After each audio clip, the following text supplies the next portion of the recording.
Graça e paz, povo de Deus, shalom, shalom. Bem-vindo ao canal Eclésia e Reino de Deus. Neste canal você verá conteúdos relacionados ao Reino de Deus, dons espirituais, 5 ministérios, unção, autoridade, missão da igreja, vida de Jesus Cristo e coisas afins. Se você gostar deste conteúdo, inscreva-se no canal. Se você gostar do vídeo, dê o seu like e compartilhe. No vídeo de hoje eu falarei um pouco sobre a unção que quebra o jugo. Este conteúdo sobre unção deste vídeo e de outros vídeos eu estou retirando do livro O Ungido e a Sua Unção, do bispo Dag Heward-Mills. Para iniciarmos, vamos ler o livro do profeta Isaías, capítulo 10, versículo 27. E acontecerá naquele dia que a sua carga será tirada do teu ombro e o seu jugo do teu pescoço, e o jugo será despedaçado por causa da unção. O profeta Isaías está em um contexto de desolação. Nações estrangeiras estão invadindo Israel, Jerusalém, estão destruindo o povo, a cultura do povo, a tradição do povo. A nação de Israel estava sendo escravizada. Ele usa a analogia do jugo, onde na agricultura pega-se um boi mais velho e coloca junto com o boi mais novo, com um jugo sobre o pescoço, para que o boi mais velho venha arar a terra como ele aprendeu desde novo. Então o boi mais velho estará como que ensinando o boi mais novo a arar a terra. O jugo era um objeto de madeira ou de ferro que era prendido sobre o pescoço do boi. A nação de Israel estava com um jugo sobre o seu pescoço. Esse jugo era o jugo dos seus inimigos, dos impérios estrangeiros que estavam invadindo a nação de Israel e destruindo a nação. Então o profeta Isaías libera uma profecia dizendo que naqueles dias Deus estaria quebrando o jugo que estava sobre o pescoço de Israel. Este jugo seria despedaçado por causa da unção. Por que o jugo seria despedaçado por causa da unção? Porque a unção estaria ligado a uma pessoa. Toda vez que nós vemos a palavra unção na Bíblia, ela está ligada a uma pessoa, ou seja, o ungido. Observamos o primeiro rei de Israel. Ele foi ungido por Samuel. Após ele veio o rei Davi e depois os demais reis. Na Bíblia, no Antigo Testamento, você observa que existem algumas pessoas que são ungidas. Uma delas são os reis, a outra são os profetas e a outra são os sacerdotes. Veja, quando Moisés terminou de construir o tabernáculo, ele pegou o óleo da unção, consagrou todos os objetos e com o óleo da unção ele ungiu Arão e seus filhos como sacerdotes daquele tabernáculo. A unção sempre está ligada a uma pessoa. A unção não é algo mágico que fica pairando no ar. Nós temos entendido, a partir de outros vídeos, a qual nós falamos sobre unção, que a unção é o próprio Espírito Santo. E a unção sempre está ligada a ungido. Neste texto de Isaías, ele está dizendo: Deus levantará uma pessoa que será ungida. Este ungido, por causa da unção na vida dele, quebrará todo o jugo. Observe que não é a pessoa em si que tem o poder de quebrar o jugo, mas é a unção na vida da pessoa, na vida do ungido, que tem o poder de quebrar o jugo. Então o jugo não é quebrado por causa do homem de Deus, mas por causa da unção que o homem de Deus carrega. Portanto, não é o homem de Deus, não é o profeta, não é o pastor, não é o sacerdote, não é o evangelista, o apóstolo, o mestre, o diácono, o levita, que quebra o jugo, mas a unção que quebra o jugo. Porque o homem de Deus carrega a unção, ele foi ungido, então o jugo pode ser quebrado. Sendo assim, o jugo é quebrado por causa da unção e não por causa do homem. Nós observamos na palavra de Deus que sinais, maravilhas, milagres, curas, profecias não acontecem por causa do homem de Deus, mas acontece por causa da unção que está na vida do ungido. Portanto, você deve observar e ver o homem de Deus pelo que ele é, ou seja, uma pessoa ungida carregando a unção. Nós entendemos a partir da palavra que é a unção que opera os milagres e não o título. Você pode ter título de apóstolo, de profeta, de evangelista, de pastor, de mestre e ainda assim não ter a unção, porque a unção não repousa no título a qual você carrega, mas a unção repousa na tua vida. A unção não repousa no título de profeta, no título de apóstolo, de pastor. A unção repousa no homem ungido. Sendo assim, nós podemos entender que o poder, a virtude, o dunamis, ela repousa na unção que o homem de Deus carrega. Isto é importante que você entenda, para que você não pense que a unção vem de você, que o poder vem de você, que a virtude vem de você. Como seres humanos, nós não temos poder nenhum, não temos virtude nenhuma, mas nós apenas podemos usar aquilo que recebemos de Deus. Em João capítulo 15, Jesus fala que ele é a videira e nós somos as varas. E nós precisamos estar ligados a ele, conectados a ele, porque só assim teríamos o poder para fazer alguma coisa. Observe que toda árvore ela tem uma seiva, que é a vida da árvore. Esta seiva, ela percorre toda a árvore, desde a raiz, o tronco, chegando aos galhos, as folhas, os frutos. A seiva aqui é a vida, é o próprio Espírito Santo. Este Espírito Santo, ele foi dado a nós por alguém. Nós não recebemos ele porque nós merecemos ou porque nós somos bons. Mas esse Espírito Santo é o Espírito do próprio Deus. É o Espírito do próprio Senhor Jesus Cristo. Então, o Espírito é dele, mas ele nos fez participantes desse Espírito. Então, nós só podemos operar na unção, no poder e na autoridade, fazendo sinais, milagres e maravilhas, se nós estivermos conectados a Cristo como videira. Então, a unção que está nele também estará em nós e nós carregaremos essa mesma unção. Por causa disso, nós poderemos operar e trabalhar no reino de Deus. Sem ele, nada podemos fazer. Sem a unção, nada podemos fazer.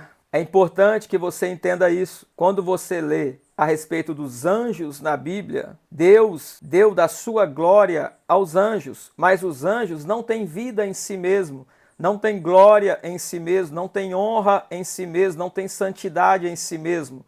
Ou seja, os anjos participam da santidade de Deus, da glória de Deus, do poder de Deus. Observe Lúcifer, que foi um anjo de Deus. Ele participava da glória de Deus, da honra e da santidade de Deus. Mas porque ele, em um momento da vida dele, passou a acreditar que a glória que ele tinha, que ele carregava, vinha dele mesmo, então ele pecou. Porque a glória que ele tinha não vinha dele. A honra, a santidade, o resplendor que ele tinha não vinha dele, mas vinha de Deus. Era Deus que tinha colocado a sua própria glória nele. Por ele pensar que a glória que ele carregava vinha dele, pertencia a ele, ele foi destruído. Isso também nós lemos referente ao homem. No Salmo de número 8, nós lemos que Deus deu da sua glória ao homem. Versículo 4 diz: que é o homem mortal para que te lembres dele, e o filho do homem para que o visites? Pois pouco menor fizeste do que os anjos, mas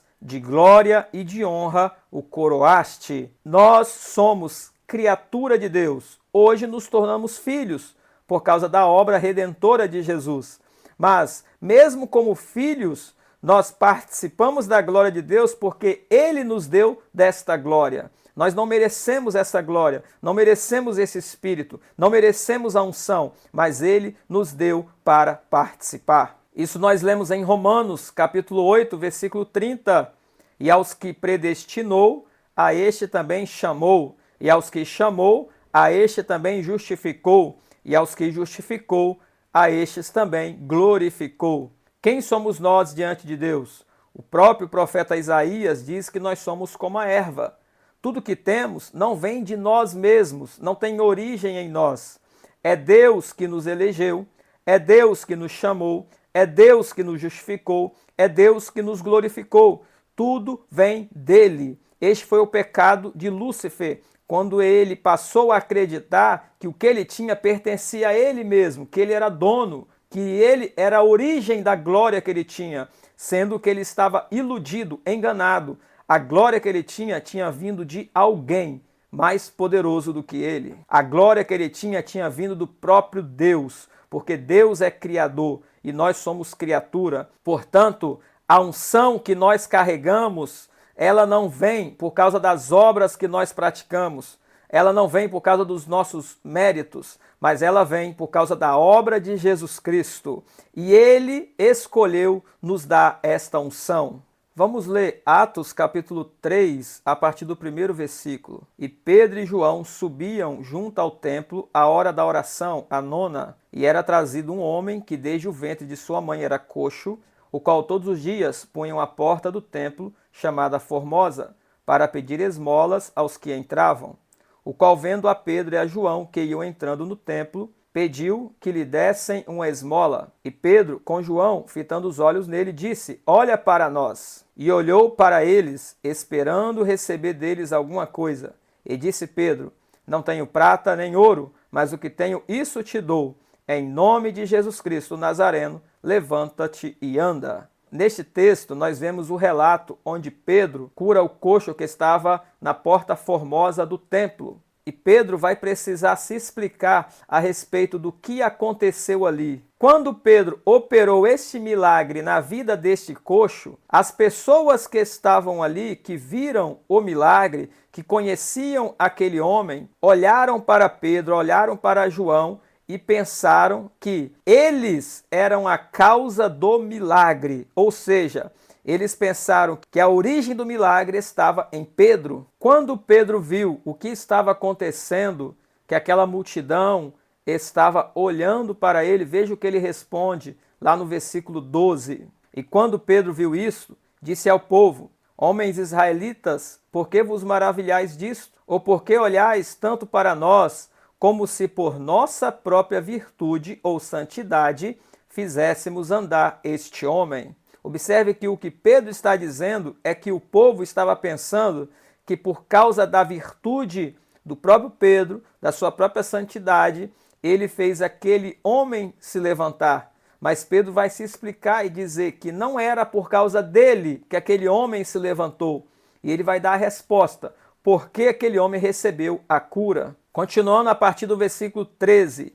O Deus de Abraão, de Isaque e de Jacó, o Deus de nossos pais, glorificou a seu filho Jesus, a quem vós entregaste perante a face de Pilatos negaste, tendo ele determinado que fosse solto, mas vós negaste o santo e o justo, e pedistes que vos desse um homem homicida, e mataste o príncipe da vida, a qual Deus ressuscitou dentre os mortos, do que nós somos testemunhas, e pela fé no seu nome, fez o seu nome fortalecer a este que vedes e conheceis. Sim, a fé que vem por ele deu a este, na presença de todos vós, esta perfeita saúde. Olha a resposta de Pedro, ele está dizendo: nós não somos a causa do milagre, nós não somos a origem do milagre, mas foi a fé no nome de Jesus Cristo. A fé neste nome que fortaleceu, que levantou aquele coxo e o curou. Pedro está dizendo: a origem da unção não está em nós. A origem da unção está em Jesus Cristo. Nós carregamos a unção, mas nós não somos a origem da unção. A unção não está em nós porque pertence a nós, porque veio de nós. A unção está em nós porque nós recebemos de alguém. Recebemos de Jesus Cristo. E a unção é o próprio Espírito Santo. O que significa isso? Pedro e João foram ungidos com o Espírito Santo. Então eles tinham poder e autoridade, unção de cura para levantar aquele coxo. Mas naquele momento que Pedro estava falando com aquele coxo, se a unção dele fosse retirada, Pedro poderia declarar palavras, Pedro poderia mandar aquele homem levantar, Pedro poderia pegar na mão daquele homem, fazer um monte de coisa ali e nada ia acontecer. Ou seja, Pedro não era a origem da cura, mas a unção que estava sobre ele. Neste caso, ele era ungido, ele carregava a unção, ele carregava o poder de cura e por isso ele pôde mandar aquele aleijado levantar. Portanto, isso significa que, conforme Isaías capítulo 10, versículo 27, é a unção que quebra o jugo. É certo que Deus usa um homem, o homem ungido.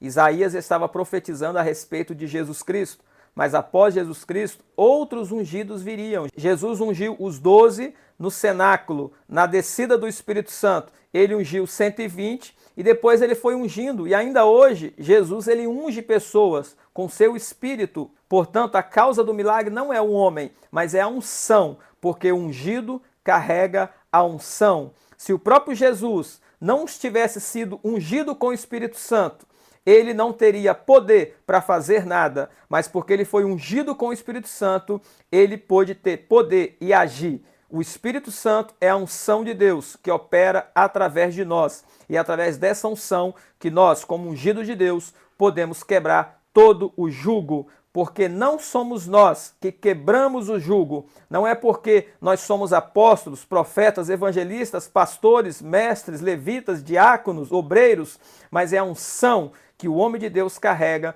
que faz quebrar o jugo. Se retirar a unção, nada podemos fazer. É o que Cristo disse: sem mim nada podeis fazer. Sem a unção nada podemos fazer. É a unção em nós, sobre nós e através de nós que quebra todo o jugo. Amém? Deus abençoe a tua vida em nome de Jesus.